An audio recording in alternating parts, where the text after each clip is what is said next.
goodness. I can't tell if that's for real or not. All right. And I know him pretty well, like Acrospire. They were going to be Acrospire Brewing Company, but it was I taken. didn't even know. I hate that. Okay. No. All right. What do you got? You're Dave Matt and Matt. doesn't You heat seem it. to He have crushes a- it on So his head. Acrospire has been a long-running routine I do if I drink enough, where it involves gymnastics Yeah. and some dancing and a ribbon. We call it Acrospire. It comes out once or twice a year. Oh, it's more than It that, will but that's come fine. out at his Oktoberfest this next week, right? People love it. Yeah. I might start charging. All right, who are we going with, Hey. people? You get the vote. Is it the scientific term of this germination thing, or is it like some kind of acrobatic It's Matt routine? Dancing. What are we going with? Matt, are we? His new nickname, Matt Danson.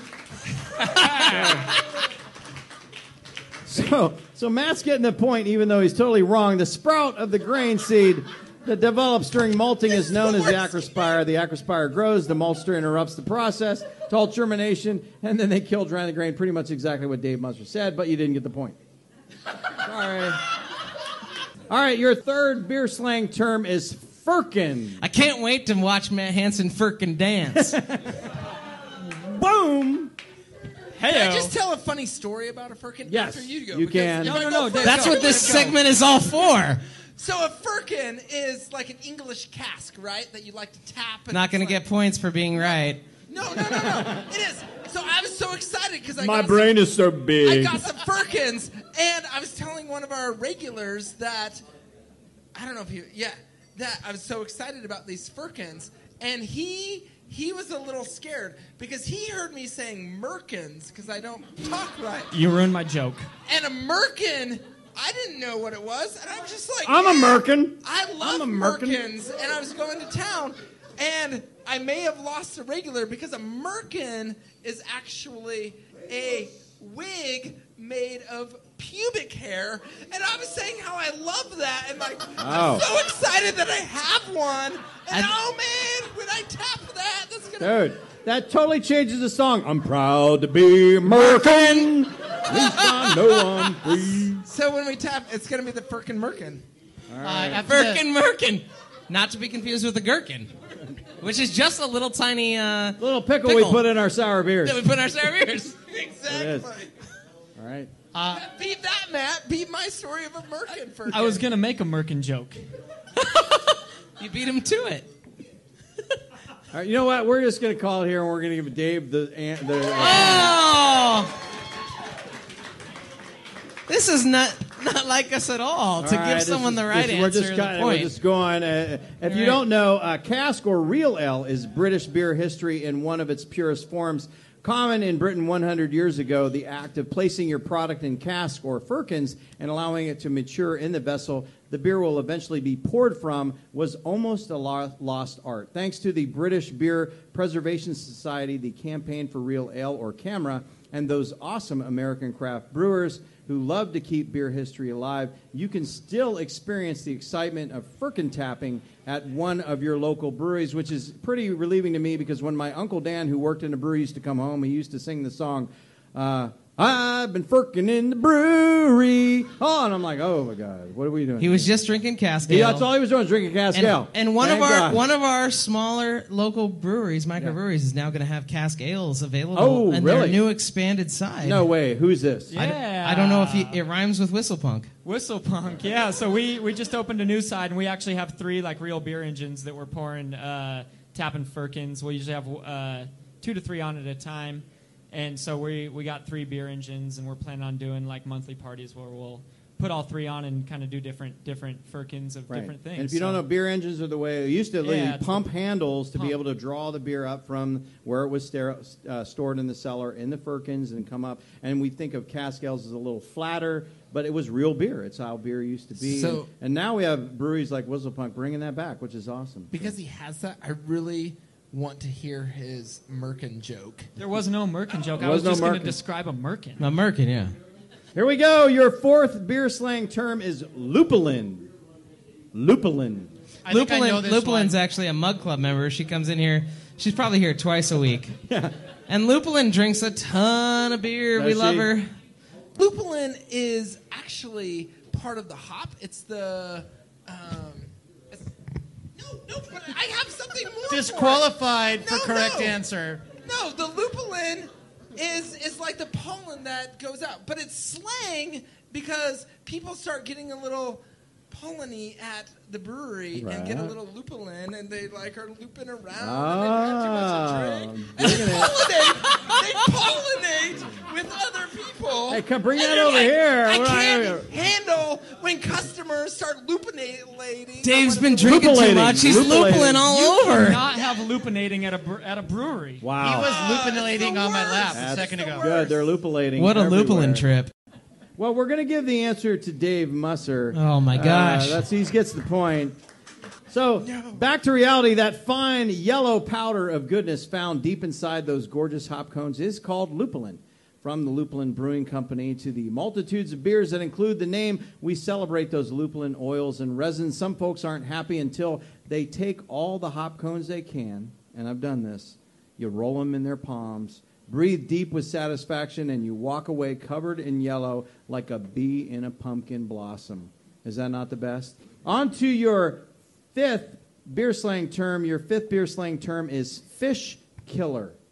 What is a fish killer? That's a guy who just puts down oyster stouts all night long. Ooh. Fish killer. Right. So crushable. I have to use the sign. I'll light it up. I'll light up the sign. I have control. All right. So, I've actually not heard this term, but is it... So I know, like, isinglass is often used in beer to, like, clarify beer. Okay. Which would make the beer not vegan. But it's made of fish eggs. So is fish killer a clarifying agent? You're telling me. You're pitching in your isinglass. I'm the guy who asked the question. Because it's made with fish eggs? Okay. You'd be a fish killer if you use it? All right. I think Which is we learned why I it from switched the to other. Biofine. Okay. All right. Chris, I think a fish killer is the plastic six-pack holder because they kill turtles. They also kill fish, and they're bad for the environment. That's correct. And Tim, you get the point. That is correct. Okay. Are you shitting me? So That's real. close. That's it. Is that really it? Six-pack rings are known as fish killers since the plastic rings have been said to kill fish and other aquatic animals. Like we learned earlier on the show, there are tie-ins. I am a professor at the university. I Just try a to question. tie things I back. think we're going to have to take the point away because Tim was not confident. No, And he the was not. question, I'm I got giving the him right point. answer, I'm but giving him Matt point. had a better one from the audience. Yeah, but sometimes I had a better one to tell sometimes the I audience. do. Hey, I didn't love Tim's answer. this is I was gonna do an all acting thing with everybody. looks like Tim got it. straws suck and six-pack skill. On to your next one. Your beer slang term is solo. So we had Chewbacca on as a term earlier in many months ago. Now we're on to solo. What is the term solo? Solo. I don't know. I don't want to promote just drinking alone because the community of beer is what really... What do you got against George Thorogood, man? I mean, come on. I just I dated would- myself on that one. I would think that a solo is a beer that is a personal favorite, but you're embarrassed to drink it, so you have to drink it by yourself. Okay. All right. Matt, you got one? No. You Solo got- Solo is the beer that's so expensive you can only afford one bomber at Huckleberry's. So you bring it home and you're like, I would love to tell my friends that I got this beer, but I'm going to enjoy it myself. Okay. Got one. Come on! That was good.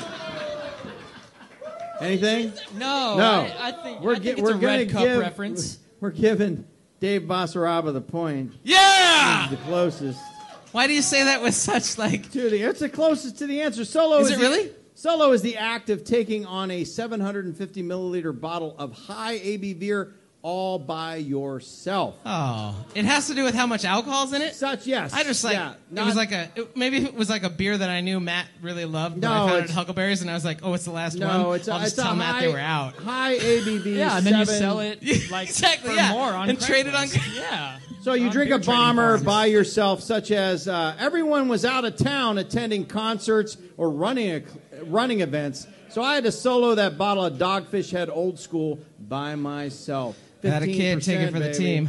True story. So let's see how the panelists I say we did. change the meaning of solo. I myself only got a point. You got a Tim point? got a point, and we have a tie between Matt and Dave Musser. So Dave Musser. So diddle for the middle. Diddle for the middle. Diddle for the middle. All right. Diddle for the you middle. got to go down to the Diddle for the Okay. middle dartboard. means. we're gonna How do I go. diddle? No, you're gonna have to pull a dart. You each get one You dart. get one dart let's do on the that. Throw, dartboard. and whoever gets closest to the bullseye is our winner for Here the we night. go. We're going down to the mic bar. this We're going Clear down to the the lanes, dartboard. baby. Clear the dartboard because we got to have a little diddle for the middle. Apologies to these fine customers who are now Diddle being for them. forced Here we go. out of their Opening way. the dartboard. Taking out. Each person gets only one dart. Turn the light on. There we go. There we go. There you can I'll see take it. I want the Everybody gets Oktoberfest you get one. Yo, one okay. dart. The But German he beer, wants there the. we go. Okay, there we go. He wants the America. Oh, I The thought that was American. blue. It's That okay. looks like This No is one, NASCAR. no one listening on the podcast knows that is not a Bavarian flag. Oh, they know It's now. the Bavarian flag dart that Matt Hanson our is line. about to throw. There's your line. Matt, From can I spin you here we 3 go. times? Here's the first dart, closest to the bullseye. Spinning Davis now spinning Matt 3 times. There we go. We're gonna diddle for the middle. There it goes. Here's Matt And- Hanson. Looping him.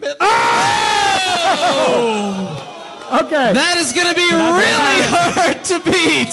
That is not a bullseye, but that is as close. Close as you can get to being a bullseye. All right. Wow. All right. He's bending over backwards. He's stuck Dave it into Musser the stuck concrete. it. He Dave literally- Musser's dart has stuck Get a- into the brick wall. Get a picture of that. I need that Yeah. for later. We're gonna take photos of that. We'll post Matt that. Hanson, you are our winner. Thank you. Thank you. Thank you.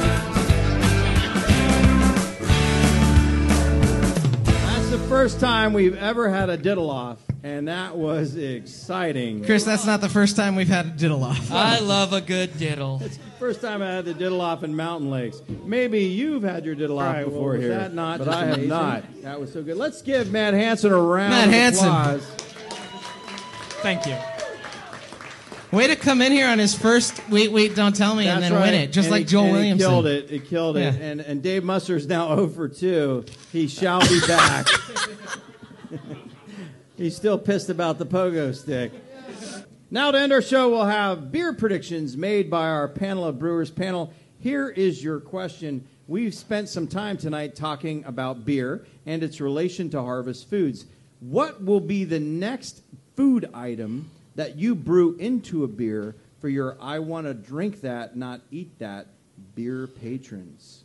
What are you brewing? We are talking about doing a kale kolsch. Bear with me. Get your fiber by the pint. Also available in non-alcoholic, low-carb, and completely flavorless options for those hard seltzer fans. All right. The Kale Kolsch coming your way to Mountain Lakes Brewing Company. Mountain Lakes has actually been talking recently about sushi. And we have a beer. Fish killer. That's going to feature ginger, wasabi, a little bit of soy, and it's going to be a Japanese lager with some rice. So, Oh, nice. yeah, we have a name. It's sushi.com down the street.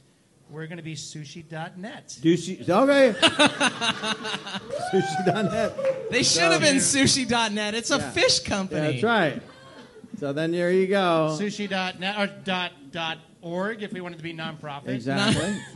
Or .edu if we want to be an educational. Educate the public. You could yeah. have sushi. We'd have to have sushi rolling nights. Yeah, like Yeah. Badass does. Yeah. They do that kind of Yeah. stuff. Yeah, that's cool. Nice. All right, so we got those two for Mountain Lakes. What are we looking forward to from Bellwether or from Whistlepunk? I want to make a joke with it, but we really do stuff like that. Yeah, Yeah, you do. You guys make Right. those beers. It doesn't. You've been telling truth all night and still losing, so just keep going. I'm hurt in my soul. Bellwether's on like volume 3 of their sushi series. So. Seriously, yeah, we're late this- to the game. I just wasn't good at marketing. Like This sushi.net. wasabi and ginger thing is actually happening. We're doing it. Yeah, that's Yeah. pretty awesome. Yeah. All right. Wasabi. And we said when we decided on the recipe, we said let's beat Bellwether to market because they're thinking of this. Oh Yeah. yeah. There we go. Obviously.